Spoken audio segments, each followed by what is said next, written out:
Good morning. আমি ঝাড়গ্রামের consultant physiotherapy Shantanu Bhowmik.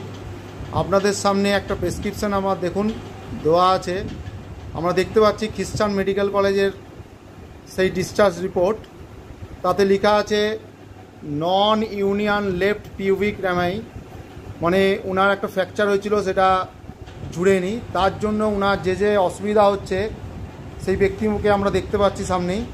অসুবিধা হচ্ছে এখান থেকে একটা নামনেস, মানে টিংলিং সেন্সেশন একটা আছে, ঝিনঝিন, আর একটা স্পার্কিং, হঠাৎ করে নার্ভে একটা স্পার্কিংয়ের মতো ছিল আছে।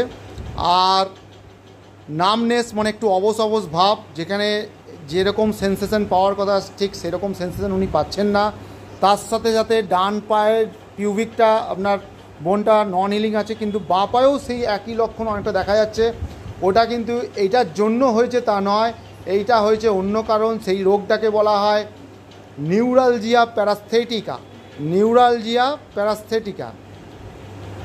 মাইরেলজিয়া প্যারাস্থেটিকা।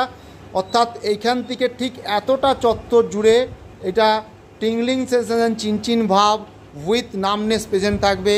সেই পেশেন্ট আমাদের কাছে ভেলোরে চিকিৎসার পর আমাদের কাছে এসছেন।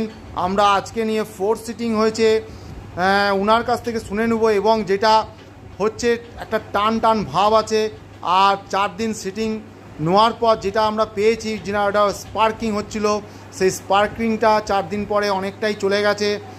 তা দেখতেই পাচ্ছেন। কি নাম আপনার? বিশ্বেশ্বর শীলবাবু। উনি ভেলোরে গেছিলেন, এখন বর্তমানে আমাদের চিকিৎসার অধীনে। যাই হোক, আপনাদের সামনে এই নতুন ইন্টারেস্টিং কেস একটা তুলে ধরলাম। থ্যাংক ইউ, ধন্যবাদ।